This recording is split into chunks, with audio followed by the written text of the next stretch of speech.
Good morning dear students. 8ാം ക്ലാസ്സിലെ basic സയൻസിലെ രണ്ടാമത്തെ പാഠം സെൽ ക്ലസ്റ്റേഴ്സ് കോശജാലങ്ങളല്ലേ. അപ്പോൾ ഈ ഒരു പാഠത്തിൻ്റെ പ്ലാന്റ് സെൽസും അതുപോലെ തന്നെ ആനിമൽസൊക്കെ പറഞ്ഞു കഴിഞ്ഞിട്ടുണ്ട്. ജന്തുകോശവും സസ്യകോശങ്ങളും അത് പറഞ്ഞു. അതിനോടൊപ്പം തന്നെ ജന്തുകലകൾ സസ്യകലകളൊക്കെ പഠിച്ചു കഴിഞ്ഞിട്ടുണ്ടല്ലേ. ഇനി ഒരു കൂട്ടം കലകൾ ചേരുമ്പോൾ എന്താ ഉണ്ടാവുക നോക്കാം. നമ്മൾ പറഞ്ഞു ഒരു കൂട്ടം കോശം ചേരുമ്പോൾ എന്തുണ്ടാവുന്നുണ്ട്, കല ഉണ്ടാകുന്നുണ്ട്. അല്ലെ, group of cells forms tissues. അങ്ങനെയാണെങ്കിൽ എ ഗ്രൂപ്പ് ഓഫ് ടിഷ്യൂസ്, ഒരു കൂട്ടം കലകൾ ചേരുമ്പോൾ എന്താ ഉണ്ടാവുക നോക്കാം. ഒരു പിക്ചർ നോക്കാം നമുക്ക്. ഇല്ലുസ്ട്രേഷൻ 2.3. നെർവസ് ടിഷ്യൂ ഉണ്ട്, epithelial tissue, connective tissue, muscular tissue അല്ലേ, നാഡീകല, ആവരണകല, യോജകല, പേശികല. ഇവരൊക്കെ ചേർന്നിട്ടുണ്ടാവുന്ന രണ്ട് ഓർഗൻസ് കൊടുത്തിട്ടുണ്ട്, രണ്ട് അവയവങ്ങൾ. ഏതൊക്കെയാണ്? സ്റ്റൊമക്ക് അല്ലെങ്കിൽ ആമാശയം, ഇൻഡസ്റ്റൈൻ അല്ലെങ്കിൽ കുടൽ അല്ലേ. നമുക്ക് എന്ത് മനസ്സിലാക്കാം ഈ ഒരു പിക്ചറിൽ നിന്ന്? അതെ, tissues united to form organs. ഒരു കൂട്ടം ടിഷ്യൂസ് ചേർന്ന് നിന്നുണ്ടാകുന്നുണ്ട്, ഓർഗൻ ഉണ്ടാകുന്നു അല്ലേ. ഒരു കൂട്ടം കലകൾ ചേർന്നിട്ടുണ്ടാവുന്നുണ്ട്, അവയവം ഉണ്ടാവുന്നുണ്ട്. ഇനി ഇപ്പോൾ സ്റ്റൊമക്കും ഇൻഡസ്റ്റൈനൊക്കെ നമുക്കറിയാം ഏത് വ്യവസ്ഥയുടെ ഭാഗമാണ്? അതെ, it is A part of digestive system. ദഹന വ്യവസ്ഥയുടെ ഭാഗമാണ് സ്റ്റൊമക്കും ഇൻഡസ്റ്റൈനൊക്കെ അല്ലേ. ഇതിൽ നമുക്ക് എന്ത് മനസ്സിലാക്കാം?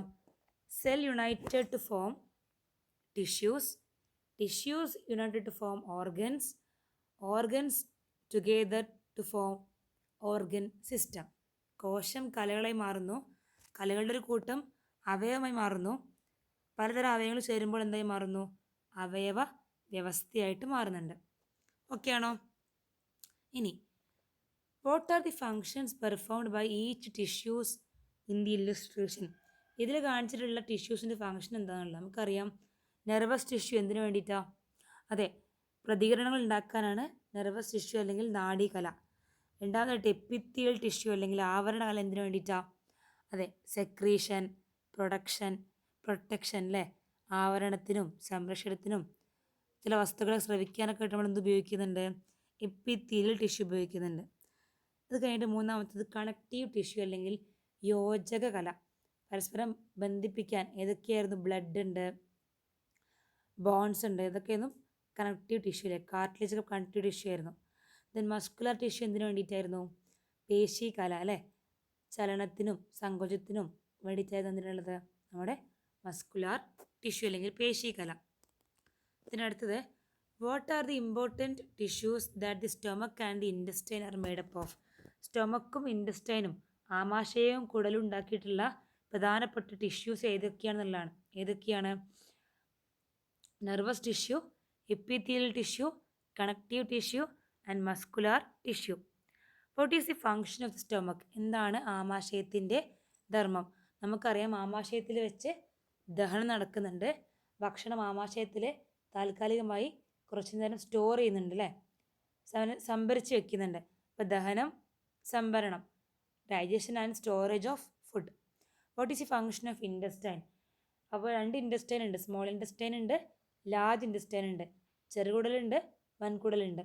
ചെറുകുടലിൽ വെച്ചിട്ട് ദഹനവും വൻകുടലിൽ വെച്ചിട്ട് പോഷകങ്ങളുടെ ആഗിരണവും നടക്കുന്നു അല്ലേ.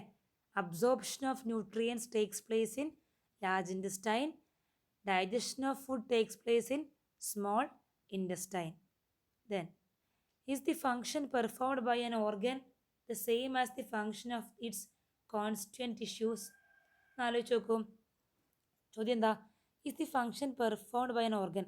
ഒരു ഓർഗൻ ചെയ്യുന്ന ഫങ്ഷൻ അതുണ്ടാക്കിയിട്ടുള്ള കലകളുടെ ഫങ്ഷൻ തന്നെയാണോ എന്നുള്ളത്. എല്ലായ്പ്പോഴും ആയിക്കൊള്ളുന്നുണ്ടാവില്ല അല്ലേ. ഒരു കൂട്ടം കലകൾ ചേരുമ്പോൾ ഒരു ഓർഗൻ ഉണ്ടാകുമ്പോൾ ആ ഓർഗൻ്റെ ഫങ്ഷൻ ആയിരിക്കും ചെയ്യുന്നുണ്ടാവുക. What is the advantage of organs with the same function working together as system.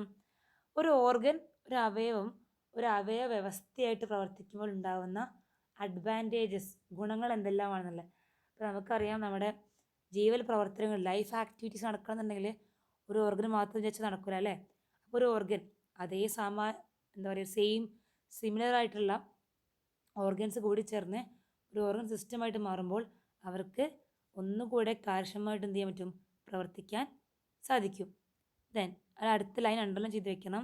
Tissues combine to form organs. കലകൾ ചേർന്ന് എന്തുണ്ടാകുന്നു, അവയവം ഉണ്ടാകുന്നു. What would happen when organs combine? Organs ചേരുമ്പോൾ എന്തുണ്ടാകുന്നു, ഓർഗൻ സിസ്റ്റം ഈസ് ഫോംഡ് അല്ലേ. അവയവങ്ങൾ ചേരുമ്പോൾ അവയവ വ്യവസ്ഥ ഉണ്ടാകുന്നു. ഇനി physiological functions are smoothly carried out by combined action of many organs. നമ്മുടെ ശരീരത്തിനകത്ത് നടക്കുന്ന പല ജീവല പ്രവർത്തനങ്ങളും വ്യത്യസ്ത തരം അവയവങ്ങളുടെ കൂട്ടായ പ്രവർത്തനം മൂലമാണ് നടക്കുന്നത്. Digestion is the process of the combined action of organs of digestive system such as stomach, liver, intestine. ദഹനം എന്ന് പറയുന്ന പ്രക്രിയ ഒരു കൂട്ടായ പ്രവർത്തനം മൂലം നടക്കുന്നതല്ലേ. ദഹനാവസ്ഥയിലുള്ള വ്യത്യസ്ത തരം അവയവങ്ങളുടെ കൂട്ടായ പ്രവർത്തനം മൂലമാണ് ദഹനം എന്ന പ്രക്രിയ നടക്കുന്നത്. ഏതൊക്കെയാണ് അവയവങ്ങൾ? സ്റ്റൊമക് ആമാശയം, ലിവർ കരൾ, ഇൻഡസ്റ്റൈൻ കുടൽ. Then whether the functioning of digestive system alone is sufficient to transport the nutrients produced by digestion to different parts of the body. അതായത് ദഹനാവസ്ഥ മാത്രം മതിയോ, ഡൈജസ്റ്റ് സിസ്റ്റം മാത്രം മതിയോ? അതായത് എങ്ങനെയാണ്, നമുക്കറിയാം ഭക്ഷണം കഴിച്ചു കഴിഞ്ഞാൽ ആ ഭക്ഷണത്തിൽ നിന്ന് കുറച്ച് ന്യൂട്രിയൻസ് കിട്ടും അല്ലേ. ആ ന്യൂട്രിയൻസ് ശരീരത്തിൻ്റെ എല്ലാ ഭാഗത്തേക്കും എത്തിക്കാൻ ഇതേ ദഹനാവസ്ഥ മതിയോ? പോരാ. എന്തുകൂടി വേണം? മറ്റു ചില വ്യവസ്ഥകളുണ്ടെങ്കിൽ മാത്രമേ ശരീരത്തിൻ്റെ എല്ലാ പ്രവർത്തനങ്ങളും നടക്കുള്ളൂ. നോക്കാം നമുക്ക് ഏതെല്ലാം വ്യവസ്ഥകൾ നോക്കാം. ഓർഗൻസ് ഉണ്ട്, ഓർഗൻ സിസ്റ്റം ഉണ്ട്. സിമ്പിളാണ്. First one, heart, blood vessel. ഹൃദയവും രക്തക്കുഴലും അടങ്ങുന്ന വ്യവസ്ഥ ഏതാണ്? നമുക്കറിയാം രക്തം എല്ലാ ഭാഗത്തേക്കും പര്യനം ചെയ്യുന്ന അല്ലെങ്കിൽ ബ്ലഡിന് എല്ലാ ഭാഗത്തേക്കും സർക്കുലേറ്റ് ചെയ്യുന്ന സർക്കുലേറ്ററി സിസ്റ്റം അല്ലെങ്കിൽ രക്തപര്യന വ്യവസ്ഥ. അപ്പോൾ ഫസ്റ്റ് കോളത്തിൽ എഴുതുക ഓർഗൻ സിസ്റ്റം ഏതാണ്? രക്തപര്യന വ്യവസ്ഥ അല്ലെങ്കിൽ സർക്കുലേറ്ററി സിസ്റ്റം. ദെൻ അടുത്തത് നോസ്, ട്രക്കിയ, ലങ്സ്. മൂക്ക്, ശ്വാസനാളം, ശ്വാസകോശം. വളരെ സിമ്പിളാണ്. എന്താണത്? യെസ്, നമുക്ക് എന്തിനാ മൂക്ക്? എന്തിനാ? ഫോർ റെസ്പിറേഷൻ, ശ്വസിക്കാനാണല്ലേ. അപ്പോൾ ഏതാണ് വ്യവസ്ഥ? ഏതായിരിക്കും? റെസ്പിറേറ്ററി സിസ്റ്റം അല്ലെങ്കിൽ ശ്വസന വ്യവസ്ഥ. മൂന്നാമതായിട്ട് കിഡ്നി, യുറീറ്റർ, യൂറിനറി ബ്ലാഡർ. വൃക്ക, മൂത്രനാളി, മൂത്രസഞ്ചി. ഏതായിരിക്കും? അതെ, വേസ്റ്റുകളൊക്കെ പുറന്തള്ളുന്ന എക്സ്ക്രീറ്ററി സിസ്റ്റം. എക്സ്ക്രീറ്ററി സിസ്റ്റം അല്ലെങ്കിൽ വിസർജന വ്യവസ്ഥ. അടുത്തത് ബ്രെയിൻ, നെർവ്സ്. മസ്തിഷ്കവും നാഡിയും അടങ്ങിയിട്ടുള്ള ഏതാണ്? നാഡീ വ്യവസ്ഥ അല്ലെങ്കിൽ നെർവസ് സിസ്റ്റം. ഓക്കെ, വളരെ ഇമ്പോർട്ടൻ്റ് ആണ് കേട്ടോ. അടുത്ത പോയിന്റ് നോക്കൂ, അണ്ടർലൈൻ ചെയ്യണം. No organ system can function independently. ഒരു അവയവ വ്യവസ്ഥയ്ക്കും ഇൻഡിപെൻഡൻ്റ് ആയിട്ട് പ്രവർത്തിക്കാൻ സാധിക്കില്ല അല്ലേ. എല്ലാ അവയവ വ്യവസ്ഥകളും എന്താണ്? പരസ്പരം ബന്ധപ്പെട്ടിരിക്കുന്നു, കണക്റ്റഡ് ആണല്ലേ. A given physiological activity can be completed only by the combined action of different organ system. വ്യത്യസ്ത തരം അവയവ വ്യവസ്ഥകൾ ചേർന്നിട്ടാണ് ശരീരത്തിൻ്റെ പല ജീവൽ പ്രവർത്തനങ്ങളും നടക്കുന്നത്. ഓക്കെ, അടുത്ത് അണ്ടർലൈൻ ചെയ്യണം. Cells combine to form tissues. കോശങ്ങൾ ചേർന്ന് കലകൾ ഉണ്ടാവുന്നു. Tissues combine to form organs. കലകൾ ചേർന്ന് അവയവം ഉണ്ടാവുന്നു. Then organs combine to form organ system. അവയവങ്ങൾ ചേർന്ന് അവയവ വ്യവസ്ഥ ഉണ്ടാകുന്നു. Then discuss what happen when organ system combine together. വ്യത്യസ്ത തരം ഓർഗൻ സിസ്റ്റങ്ങൾ അവയവ വ്യവസ്ഥകൾ ചേർന്ന് എന്തുണ്ടാകുന്നു? ഒരു ജീവി ഉണ്ടാകുന്നു അല്ലേ, ഒരു ഓർഗാനിസം ഉണ്ടാകുന്നു. അവിടെ എഴുതി വയ്ക്കുക, organ system combine together to form organism. ഒരു ജീവി ഉണ്ടാകുന്നു. അടുത്ത് നോക്കൂ നിങ്ങൾ. Aren't you now convinced that organism is a combination of different organ system. Underline ചെയ്യണം, organism is a combination of different organ system. അതായത് ജീവി എന്ന് പറഞ്ഞാൽ എന്താണ്? വ്യത്യസ്ത തരം അവയവ വ്യവസ്ഥകൾ ചേർന്നിട്ടാണ് ജീവി ഉണ്ടാകുന്നത്. Then, an organism can survive only when these organ system work in a coordinated way. ഒരു ജീവിക്ക് ജീവിക്കണമെങ്കിൽ എന്ത് അത്യാവശ്യമാണ്? വ്യത്യസ്ത തരം എന്താ പറയുക അവയവ്യവസ്ഥകൾ ഒരുമിച്ച് നന്നായി പ്രവർത്തിച്ചാൽ മാത്രമേ സാധ്യമാവുകയുള്ളൂ. ഇതിനടുത്ത് നോക്കാം. An organ system become complex. The structure of body also becomes complex. അവയവ്യവസ്ഥ സങ്കീർണമാവും തോറും ജീവിയുടെ ഘടനയുണ്ടാവും സങ്കീർണമാവും.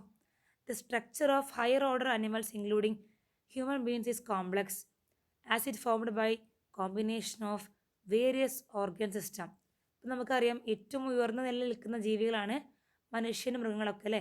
നമ്മുടെയൊക്കെ ശരീരഘടന ഭയങ്കര സങ്കീർണമാണ്, ബോഡി ഭയങ്കര കോംപ്ലക്സ് ആണ്. കാരണം എന്താ? ഡിഫറെൻറ്റ് ഓർഗൻ സിസ്റ്റം ചേർന്നിട്ടാണ് നമ്മൾ ഉണ്ടായിട്ടുള്ളത്. അടുത്തത്, do all organism have an organ system? എല്ലാ ജീവികൾക്കും ഒരു അവയവ്യവസ്ഥ ഉണ്ടാകുമോ? നോക്കാം. However unicellular organisms also exist on earth അല്ലേ. നമുക്കറിയാം നമ്മുടെ ഭൂമിയിൽ ഏകകോശ ജീവികളും ജീവിക്കുന്നുണ്ട് അല്ലേ. ഒരൊറ്റ കോശമുള്ള ഏക കോശജീവികൾ ജീവിക്കുന്നുണ്ട്. ഉദാഹരണമായിട്ട് അമീബ, ബാക്ടീരിയ, പാരമീസിയ ഒക്കെ എക്സാമ്പിൾ ഫോർ യൂണിസെല്ലുലർ ഓർഗാനിസംസ്. ഇതിന് അണ്ടർലൈൻ ചെയ്യണം, cell is the basic unit of life. ജീവൻ്റെ അടിസ്ഥാന ഘടകമാണ് കോശം. Then parts of cell are formed of various substance. നമുക്കറിയാം ഒരു എന്താ പറയുക കോശത്തിൻ്റെ പല ഭാഗങ്ങളും ഉണ്ടാക്കിയിട്ടുള്ള പലതരത്തിലുള്ള സബ്സ്റ്റൻസ് ഉപയോഗിച്ചിട്ടാണ്. അത് ഏതൊക്കെ സബ്സ്റ്റൻസ് ഏതൊക്കെയാണ് നോക്കാം. ആറ്റം ചേർന്ന് മോളിക്യൂൾ ഉണ്ടാവുന്നു അല്ലേ. ആറ്റം ചേർന്ന് തന്മാത്ര ഉണ്ടാവുന്നു. തന്മാത്രകൾ ചേർന്ന് ഒരു കോശാംഗം ഉണ്ടാകുന്നു. സെൽ ഓർഗൻ ഉണ്ടാകുന്നു. ദെൻ സെൽ ഓർഗൻസ് കൂടി ചേരുമ്പോൾ സെല്ലുണ്ടാകുന്നു, കോശം ഉണ്ടാകുന്നു. കോശങ്ങൾ കൂടി ചേർന്ന് ടിഷ്യൂ അല്ലെങ്കിൽ കലകൾ ഉണ്ടാകുന്നു. കലകൾ കൂടി ചേർന്ന് ഓർഗൻ ഉണ്ടാകുന്നു. ഓർഗൻ കൂടി ചേർന്ന് ഓർഗൻ സിസ്റ്റം ഉണ്ടാകുന്നു. ഒരുപാട് ഓർഗൻ സിസ്റ്റം കൂടി ചേരുമ്പോൾ അത് ഓർഗാനിസമായിട്ട് മാറുന്നു. ഇനി ഒരേ ഓർഗാനിസം കൂടി ചേരുമ്പോൾ അതൊരു പോപ്പുലേഷൻ ആവില്ല, ഒരു ജനസംഖ്യ ആകും, ഒരു പോപ്പുലേഷൻ ആകും. ഒരുപാട് പോപ്പുലേഷൻ കൂടി ചേരുമ്പോൾ അതൊരു കമ്മ്യൂണിറ്റി ആകും. ഓക്കെ, ഇത് വളരെ ഇമ്പോർട്ടൻ്റ് ആണ്. ഈ ചെയിന് പലപ്പോഴും എക്സാമിന് ഓർഡർ എന്താ പറയുക ഓർഡറിൽ എഴുതാൻ ചോദിച്ചിട്ടുണ്ട്. ഇത്രയുമാണ് നമ്മുടെ രണ്ടാമത്തെ ചാപ്റ്റർ. ഇതിനകത്ത് ക്വസ്റ്റ്യൻസ് നോക്കാം നമുക്ക്. First question, given below is the illustration are various issues related to the structure of hand. നോക്കാം നമുക്ക്. Observe the illustration and write the alphabet suitable to each statement. നോക്കൂ. Provide support, protection and shape. ഏതാണത്? Yes, A ആണല്ലേ. Connective tissue ആണ്. Then covers the body part. ബോഡിയെ cover ചെയ്യാനുള്ള C epithelial tissue അല്ലെങ്കിൽ ആവരണ കല. ട്രാൻസ്പോർട്ട് സബ്സ്റ്റൻസസ് ഏതാണ്? ഡി അല്ലേ. ഡി ഏതാ? ബ്ലഡാണ്, കണക്റ്റീവ് ടിഷ്യൂ ആണല്ലേ. Again connective tissue. Sorry, first one പ്രൊട്ടക്ഷനും ഷേപ്പും നൽകുന്ന നമുക്ക് ഏതാണ്? നമ്മുടെ മസ്കുലാർ ടിഷ്യൂ ആണല്ലേ. എന്താ നോക്കൂ നിങ്ങൾ, മസ്കുലാർ ടിഷ്യൂ. ഫസ്റ്റ് വണ്ണിൻ്റെ ആൻസർ ഏതാണ്? മസ്കുലാർ ടിഷ്യൂ പറയാം നമുക്ക് അല്ലേ. നമുക്ക് ഷേപ്പ് തരുന്നത് അല്ലെങ്കിൽ നമുക്ക് പ്രൊട്ടക്ട്സ് ബോഡി പറയുമ്പോൾ ഓക്കെ, അത് ഫസ്റ്റ് വൺ കണക്റ്റീവ് ടിഷ്യൂ തന്നെയാണ് കേട്ടോ. നേരത്തെ പറഞ്ഞ പോലെ തന്നെയാണ്. കണക്റ്റീവ് ടിഷ്യൂവിലെ ബോൺസ് ആണ്, എല്ലുകളാണ് നമുക്ക് ഷേപ്പും പ്രൊട്ടക്ഷനൊക്കെ നൽകുന്നത്. സോ ഫസ്റ്റ് വണ്ണിൻ്റെ answer provide support, protection and shape. നമുക്ക് ബലം തരുന്നു, സംരക്ഷിക്കുന്നു, ആകൃതി നൽകുന്നു. ഏതാണ്? എ ആണ്. ഏതാണ്? ബോൺസ് ആയിരിക്കും. കണക്റ്റീവ് ടിഷ്യൂവിൽ വരുന്ന യോജക കലയിൽ വരുന്ന ബോൺസ് ആണ്. രണ്ടാമത്തെ cover the body parts, epithelial tissue അല്ലെങ്കിൽ ആവരണകലയാണ്. മൂന്നാമത്തത് ട്രാൻസ്പോർട്ട് സബ്സ്റ്റൻസസ്, വസ്തുക്കളെ എന്ത് ചെയ്യുന്നു? എല്ലാ ഭാഗത്തേക്ക് എത്തിക്കുന്നു. ഏതാണ്? ബ്ലഡാണ്, രക്തമാണ്. Then helps to respond by recognising changes, മാറ്റങ്ങൾക്ക് അനുസൃതമായിട്ട് റെസ്പോണ്ട് ചെയ്യാൻ സഹായിക്കുന്നു. ഏതാണ്? നാഡീകല അല്ലെങ്കിൽ nervous tissue.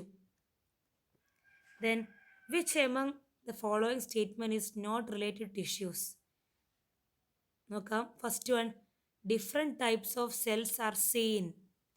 Similar kinds of cells are seen. Perform same function. Formed of different cells. നമുക്കറിയാം ടിഷ്യൂസ് എന്ന് പറഞ്ഞാൽ എന്താ, കലകൾ എന്ന് പറഞ്ഞാൽ എന്താ, ഫോംഡ് ഫ്രം ഡിഫറെൻറ്റ് സെൽസ് ആണോ? ഡിഫറെൻറ്റ് സെൽസ് കൂടി ചേരുമ്പോഴാണോ ഉണ്ടാവുന്നത്? ആണോ? നോക്കാം. പെർഫോം സ്പെസിഫിക് ഫങ്ഷൻ അല്ലേ, കൃത്യമായിട്ടുള്ളൊരു ഫങ്ഷൻ ഉണ്ട്. സി കറക്റ്റാണ്. Similar kinds of cells are seen കറക്റ്റാണ്. Then different types of cells are seen, അത് തെറ്റാണല്ലേ. എ തെറ്റാണ്. ഫോംഡ് ഫ്രം ഡിഫറെൻറ്റ് സെൽസ്, അതും തെറ്റാണ്. എയും ഡിയും തെറ്റാണ്, ബിയും സിയും ആണ് കറക്റ്റ് കേട്ടോ. Then which indicator helps to identify collenchyma when it is observed through microscope. മൈക്രോസ്കോപ്പിലൂടെ കോളൻ കൈമയാണെന്ന് മനസ്സിലാക്കാൻ പറ്റുന്നത് ഏത് ഇൻഡിക്കേറ്റർ ആണെന്നുള്ളതാണ്. കോളൻ കൈമയ്ക്ക് തിൻ വാളാണോ? അല്ല. കട്ടി കുറഞ്ഞ വാളല്ല. എ അല്ല കേട്ടോ. ദെൻ ബി നോക്കാം. Uniform thick cell wall, B ആണോ? അല്ല. ബി സ്ക്ലിയറൻ കൈമയുടെ പോയിന്റ് ആണ്. No nucleus in the cell, nucleus ഉണ്ടോ? ന്യൂക്ലിയസ് ഉണ്ടല്ലേ. Only corners of the cells are thick, അപ്പോൾ ഡി ആണ് കറക്റ്റ് ആൻസർ. മൂലകൾ മാത്രമാണ് തിക്കായിട്ടിരിക്കുന്നത് അല്ലേ, അപ്പോൾ ഡി ആണ് കറക്റ്റ് ആൻസർ. ഇനി നമുക്ക് എക്സ്റ്റെൻഡഡ് ആക്ടിവിറ്റീസ് നോക്കാം. Arrange an exhibition showing pictures and description of different types of cell. നമുക്ക് സ്കൂളിലുണ്ട് എന്ത് ചെയ്യാം, സ്കൂളിൽ അങ്ങനെ ഒരു എക്സിബിഷൻ കണ്ടക്ട് ചെയ്യാം കേട്ടോ. Then prepare a magazine specifying the importance and relevance of scope of stem cells. വിത്ത് കോശങ്ങളുടെ പ്രാധാന്യവും അതിൻ്റെയൊക്കെ ഒരു സ്കോപ്പും കാണിച്ചുകൊണ്ടുള്ളൊരു മാഗസിൻ തയ്യാറാക്കാനാണ് പറഞ്ഞിട്ടുള്ളത്. നിങ്ങൾക്ക് താല്പര്യമുണ്ടെങ്കിൽ നിങ്ങൾക്ക് എന്ത് ചെയ്യാം, തയ്യാറാക്കാം. നമ്മുടെ തേർഡ് ചാപ്റ്റർ കഴിഞ്ഞിട്ടുണ്ട്. ഇനി അടുത്ത് നമ്മുടെ സെക്കൻഡ് ചാപ്റ്റർ കഴിഞ്ഞിട്ടുണ്ട്. അടുത്ത ക്ലാസ് നമുക്ക് എന്ത് ചെയ്യാം, നമ്മുടെ തേർഡ് ചാപ്റ്റർ സ്റ്റാർട്ട് ചെയ്യാം. അപ്പോൾ ഓക്കെ അല്ലേ? Thank you. Have A nice day.